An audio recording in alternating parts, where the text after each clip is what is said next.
അമേരിക്കയ്ക്ക് ശക്തമായ പ്രഹരം കൊടുക്കാൻ ഞങ്ങൾ തയ്യാറായിരിക്കുകയാണ് എന്ന സന്ദേശവും മുന്നറിയിപ്പുമാണ് ഈ ഭീഷണിയിലൂടെ ഇറാൻ നൽകുന്നത് എന്ന് തന്നെ കരുതേണ്ടി വരും. ഇസ്രായേലിനെ ഏത് നിമിഷവും ആക്രമിക്കാൻ ഞങ്ങൾ സജ്ജരാണ് എന്ന നിർണായകമായ മുന്നറിയിപ്പ് അല്ലെങ്കിൽ നിർണായകമായ ഒരു തീരുമാനം ഞങ്ങൾ എടുത്തിട്ടുണ്ട് എന്ന് ലോകത്തെ അറിയിക്കുക എന്നുള്ളതാണ്. അമേരിക്ക എന്ന് പറയുന്നത് തങ്ങളുടെ ശത്രുവാണ് എന്ന് ഇറാൻ നേരത്തെ പ്രഖ്യാപിച്ചു കഴിഞ്ഞു. അമേരിക്കൻ പ്രസിഡന്റ് ഡൊണാൾഡ് ട്രംപ് ഞങ്ങളുടെ ഹിറ്റ് ലിസ്റ്റിൽ ഉണ്ട് എന്ന് ഇറാൻ വ്യക്തമാക്കി കഴിഞ്ഞു.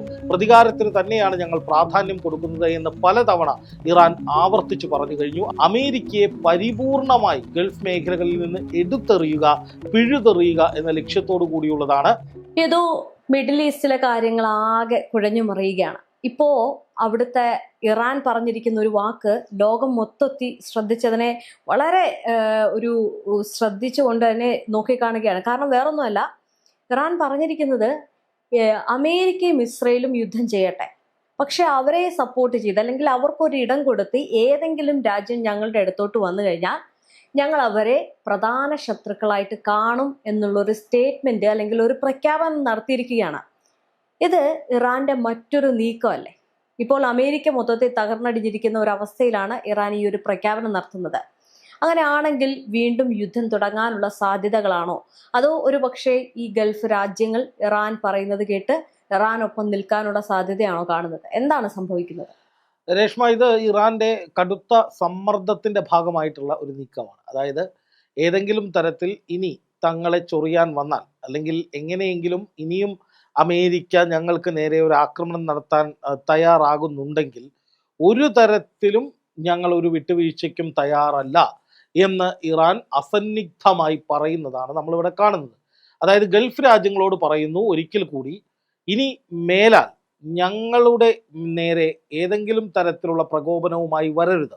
ഇനി അങ്ങനെ എന്തെങ്കിലും പ്രകോപനവുമായി നിങ്ങൾ വരികയാണെങ്കിൽ, അതായത് അമേരിക്ക ഏതെങ്കിലും തരത്തിൽ ഒരു ആക്രമണം ഞങ്ങൾക്ക് നേരെ നടത്തുകയാണെങ്കിൽ അതിന് ശക്തമായ പ്രഹരം ഏറ്റുവാങ്ങേണ്ടി വരുന്നത് നിങ്ങളായിരിക്കും എന്ന് തന്നെയാണ്. അതിൽ രണ്ട് കാര്യങ്ങളുള്ളത്. ഒന്ന്, ഇറാൻ ശക്തമായ സന്നാഹങ്ങൾ അണിയറയിൽ ഒരുക്കിയിട്ടുണ്ട് എന്നുള്ളത് തന്നെയാണ്. അതായത് എല്ലാവരെയും വെല്ലുവിളിക്കാൻ, മുഖം നോക്കാതെ ആരെയും വെല്ലുവിളിക്കാനുള്ള ധൈര്യം ഇറാന് ഇപ്പോഴുണ്ട്. അതിനൊരു കാരണം അമേരിക്ക പതറി നിൽക്കുകയാണ്. അമേരിക്കയ്ക്ക് ഇറാന് നേരെ യുദ്ധം ചെയ്യാനുള്ള ഒരു സാഹചര്യം ഇപ്പോൾ നിലവിലില്ല എന്ന് മാത്രമല്ല, അമേരിക്ക എങ്ങനെയെങ്കിലും ഈ യുദ്ധം ഒന്ന് വൈൻഡപ്പ് ചെയ്യാൻ വലിയ തോതിൽ വെപ്രാളം കാട്ടുകയാണ്, അല്ലെങ്കിൽ ഈ യുദ്ധം എങ്ങനെയെങ്കിലും വൈൻഡപ്പ് ചെയ്യാനുള്ള വഴികൾ തേടുകയാണ് എന്നുള്ള കാര്യം ഇപ്പോൾ ലോകത്തിന് മനസ്സിലായിരിക്കുന്നു. അതുകൊണ്ട് തന്നെ അമേരിക്കയ്ക്ക് ഇപ്പോൾ ഒരു പവറുമില്ല. അമേരിക്കൻ പ്രസിഡന്റ് ഡൊണാൾഡ് ട്രംപിന്റെ വാക്കുകൾക്ക് യാതൊരു തരത്തിലുള്ള വിലയുമില്ല എന്ന് ഇറാൻ മനസ്സിലാക്കുന്നു എന്നുള്ളതിനൊപ്പം തന്നെ ലോകത്തിന് അത് മനസ്സിലാക്കി കൊടുക്കുന്നു എന്നുകൂടിയാണ് നമ്മൾ ഇതിൽ കാണേണ്ടത്. അതായത് അമേരിക്ക അറബ് രാജ്യങ്ങൾക്ക് സുരക്ഷിതത്വം വാഗ്ദാനം ചെയ്യുന്നു. സൗദിയും ഖത്തറും കുവൈറ്റും ഒക്കെ അടക്കമുള്ള രാജ്യങ്ങൾക്ക് എല്ലാവിധ സുരക്ഷയും ഞങ്ങൾ നൽകുമെന്നാണ് അമേരിക്ക കാലങ്ങളായി പറയുന്നത്. അതിന്റെ ഭാഗമായിട്ടാണ് അമേരിക്കയുടെ സൈനിക കേന്ദ്രങ്ങൾ അവിടെ നിൽക്കുന്നതും. പക്ഷേ അമേരിക്കയുടെ സൈനിക കേന്ദ്രങ്ങൾ, അമേരിക്കയുടെ സുരക്ഷ, ഇതൊന്നും ഇനി മേലാൽ ഇവിടെ ആവശ്യമില്ല, അല്ലെങ്കിൽ അതുണ്ടായതുകൊണ്ടും നിങ്ങൾ രക്ഷപ്പെടാൻ പോകുന്നില്ല എന്ന വ്യക്തമായ സന്ദേശം ഇറാൻ ഇപ്പോൾ അറബ് രാജ്യങ്ങൾക്ക് നൽകുന്നതിലൂടെ അമേരിക്കയ്ക്ക് പുല്ലുവില പോലും തങ്ങൾ കൽപ്പിക്കുന്നില്ല, അമേരിക്കൻ സൈന്യത്തെ തെല്ലും ഭയപ്പെടുന്നില്ല എന്ന് മാത്രമല്ല, അമേരിക്കയ്ക്ക് ശക്തമായ പ്രഹരം കൊടുക്കാൻ ഞങ്ങൾ തയ്യാറായിരിക്കുകയാണ് എന്ന സന്ദേശവും മുന്നറിയിപ്പുമാണ് ഈ ഭീഷണിയിലൂടെ ഇറാൻ നൽകുന്നത് എന്ന് തന്നെ കരുതേണ്ടി വരും. ഇത് അതുപോലെ തന്നെ ഇപ്പം ഈ ഇറാൻ പറയുന്നുണ്ട്, ഇത് ഇറാന്റെ നേതാക്കൾ പറയുകയാണ്, ഇനി 50 വർഷത്തേക്ക് യുദ്ധം ചെയ്യാൻ പോലും ഞങ്ങൾ തയ്യാറാണ് എന്ന് ഇറാൻ ലോകത്തോട് പറയുമ്പോൾ, മാത്രമല്ല കഴിഞ്ഞ ദിവസങ്ങളിൽ ഇറാന്റെ മിസൈൽ സിറ്റിയുടെ ദൃശ്യങ്ങൾ അവർ തന്നെ പുറത്തുവിട്ടിരുന്നു. അപ്പം ഇങ്ങനെയുള്ള നീക്കങ്ങൾ പടിപടിയായിട്ട് ഓരോ ദിവസം കഴിയുമ്പോഴും അമേരിക്ക അവിടെ മിണ്ടാതിരിക്കുകയാണ്. കാരണം അമേരിക്കയ്ക്ക് ഈ യുദ്ധത്തിൽ ഇനി ഒന്നും ചെയ്യാനില്ല, ചെയ്യാൻ കയ്യിലുമില്ല, മൊത്തത്തിൽ ആകെ തീർന്ന് കാലിയായ ഒരു അവസ്ഥയാണ് ട്രംപിനുള്ളത്. അപ്പം ഈ സമയത്താണ് ഇറാന്റെ ഈ ദൃശ്യങ്ങൾ വരുന്നത്, വെളിപ്പെടുത്തലുകൾ നടക്കുന്നത്, പ്രഖ്യാപനങ്ങൾ നടക്കുന്നത്. ഇതെല്ലാം നടക്കുമ്പോൾ പശ്ചിമേഷ്യ വലിയൊരു സമാധാനത്തിന്റെ ഒരു മറവിലേക്ക് പോവുകയാണോ? കാരണം അമേരിക്ക അവിടെ സൈലന്റ് ആണ്, പക്ഷെ ഇറാന്റെ ഈ നീക്കങ്ങളും ഇറാൻ പേടിപ്പിച്ച് നിർത്തുന്ന രീതിയിലേക്കുമാണ് ഈ കാര്യങ്ങളൊക്കെ നടത്തുന്നത്. അങ്ങനെയാണെങ്കിൽ പശ്ചിമേഷ്യയുടെ അവസ്ഥ എന്താണ്? രേഷ്മ, ഈ ഈ പശ്ചിമേഷ്യയെ സംബന്ധിച്ച് ഒരു രൂക്ഷമായ യുദ്ധത്തിലേക്ക് ഈ കാര്യങ്ങൾ പോകാനുള്ള സാധ്യത അല്പം കുറവാണ്. അതായത് ഗൾഫ് രാജ്യങ്ങളെ ബാധിക്കുന്ന വിധത്തിലേക്ക് ഈ യുദ്ധം എത്രത്തോളം നീങ്ങും എന്നുള്ളതൊരു ചോദ്യമാണ്. കാരണം ഇറാന് വേണമെങ്കിൽ ഗൾഫ് രാജ്യങ്ങൾക്ക് നേരെ ഇനിയും ആക്രമണങ്ങൾ നടത്താം, അല്ലെങ്കിൽ അമേരിക്ക ഏതെങ്കിലും തരത്തിൽ തങ്ങൾക്ക് നേരെ ഒരു ആക്രമണം നടത്താൻ സാധ്യതയുണ്ട് എന്ന് പറഞ്ഞുകൊണ്ട് അമേരിക്കയുടെ സൈനിക കേന്ദ്രങ്ങൾക്ക് നേരെ പ്രതികാരം വീട്ടാൻ എപ്പോൾ വേണമെങ്കിലും ഇറാന് സാധിക്കും. അതാണ് ഇതിൽ ഏറ്റവും പ്രധാനപ്പെട്ട ഒരു പോയിന്റ്. അതായത് അമേരിക്ക എന്ന് പറയുന്നത് തങ്ങളുടെ ശത്രുവാണ് എന്ന് ഇറാൻ നേരത്തെ പ്രഖ്യാപിച്ചു കഴിഞ്ഞു. അമേരിക്കൻ പ്രസിഡന്റ് ഡൊണാൾഡ് ട്രംപ് ഞങ്ങളുടെ ഹിറ്റ് ലിസ്റ്റിൽ ഉണ്ട് എന്ന് ഇറാൻ വ്യക്തമാക്കി കഴിഞ്ഞു. പ്രതികാരത്തിന് തന്നെയാണ് ഞങ്ങൾ പ്രാധാന്യം കൊടുക്കുന്നത് എന്ന് പലതവണ ഇറാൻ ആവർത്തിച്ചു പറഞ്ഞു കഴിഞ്ഞു. അതുകൊണ്ട് തന്നെ അമേരിക്ക ഒരു ആക്രമണം നടത്തിയില്ലെങ്കിൽ പോലും നിലവിലെ സാഹചര്യത്തിൽ അമേരിക്കയോട് പ്രതികാരം ചെയ്യുന്നതിനായി ഗൾഫ് രാജ്യങ്ങളെ ആക്രമിക്കാൻ ഇറാന് സാധിക്കും. ഇറാൻ നേരത്തെ തന്നെ മുന്നറിയിപ്പ് നൽകിയിട്ടുള്ളതാണ്. അതായത് ഞങ്ങൾ ഏത് നിമിഷവും ഞങ്ങൾക്ക് അവസരം കിട്ടിയാൽ ഞങ്ങൾ പ്രതികാരം ചെയ്യുമെന്ന് അവർ നേരത്തെ പറഞ്ഞിട്ടുണ്ട്. പക്ഷെ നിലവിലെ സാഹചര്യത്തിൽ ഇറാൻ ഏറ്റവും പ്രധാനമായി കണക്ക് കൂട്ടുന്ന 2-3 കാര്യങ്ങളുണ്ട്. അതിൽ ഏറ്റവും പ്രധാനപ്പെട്ടത് ഹോർമുസ് പിടിച്ചെടുക്കുക എന്നുള്ളത് തന്നെയാണ്. അതുപോലെ തന്നെ അമേരിക്കയ്ക്ക് ഒപ്പം നിൽക്കുന്ന അറബ് രാജ്യങ്ങൾക്ക് പണി കൊടുക്കുക. അതോടൊപ്പം തന്നെ ഇറാൻ കാണുന്ന മറ്റൊരു തന്ത്രപരമായ കാര്യമാണ് അറബ് രാജ്യങ്ങളെ തങ്ങൾക്കൊപ്പം നിർത്തുക, അല്ലെങ്കിൽ അറബ് രാജ്യങ്ങൾ അമേരിക്കയെ വിട്ടൊഴിഞ്ഞുകൊണ്ട് തങ്ങളെ അംഗീകരിക്കുക എന്നുള്ളത് ഇറാൻ മുന്നിൽ കാണുന്ന ഏറ്റവും പ്രധാനപ്പെട്ട ഒരു കാര്യമാണ്. അത് ഭയപ്പെടുത്തിയാണെങ്കിൽ അങ്ങനെ, ഇനിയല്ല മറ്റേതെങ്കിലും രൂപത്തിലാണെങ്കിൽ അങ്ങനെ, ഇനി മറ്റെന്ത് സമ്മർദ്ദം ചെലുത്തിയിട്ടായാലും അത് നേടിയെടുക്കുക. അതായത് പശ്ചിമേഷ്യയിൽ ഒരു തന്ത്രപ്രധാനമായ പോസ്റ്റിലേക്ക്, ഒരു കീ പോസ്റ്റിലേക്ക് ഇറാൻ ഉയർത്തപ്പെടുക എന്നുള്ളതിനാണ് ഇറാൻ ഇപ്പോൾ പ്രാധാന്യം കൊടുക്കുന്നത് എന്ന് അസന്നിഗ്ധമായി നമുക്ക് പറയാൻ സാധിക്കും. ഒന്നുകൂടി തെളിയിച്ചു പറഞ്ഞാൽ, ഇറാൻ ഇപ്പോൾ മുന്നോട്ട് വയ്ക്കുന്ന ആശയം, ഈ ഭീഷണികൾ, ഇതെല്ലാം അമേരിക്കയെ പരിപൂർണമായി ഗൾഫ് മേഖലകളിൽ നിന്ന് എടുത്തെറിയുക, പിഴുതെറിയുക എന്ന ലക്ഷ്യത്തോടു കൂടിയുള്ളതാണ്. ഒപ്പം ഇസ്രായേലിനെ ഏത് നിമിഷവും ആക്രമിക്കാൻ ഞങ്ങൾ സജ്ജരാണ് എന്ന നിർണായകമായ മുന്നറിയിപ്പ്, അല്ലെങ്കിൽ നിർണായകമായ ഒരു തീരുമാനം ഞങ്ങൾ എടുത്തിട്ടുണ്ട് എന്ന് ലോകത്തെ അറിയിക്കുക എന്നുള്ളതാണ്. അതായത് ഇപ്പോൾ ഇറാൻ പറയുകയാണ് ഞങ്ങൾ 50 വർഷത്തേക്ക് യുദ്ധം ചെയ്യാൻ സന്നദ്ധരാണ് എന്ന്. ആർക്കും അത് തള്ളി പറയാൻ കഴിയില്ല. കാരണം ഇറാൻ അതിനുള്ള സന്നാഹങ്ങൾ ഉണ്ട്. ഇറാന്റെ രഹസ്യ കേന്ദ്രങ്ങൾ അമേരിക്കയുടെ ഇസ്രായേലിന്റെ റഡാറിൽ പെട്ടിട്ടില്ല.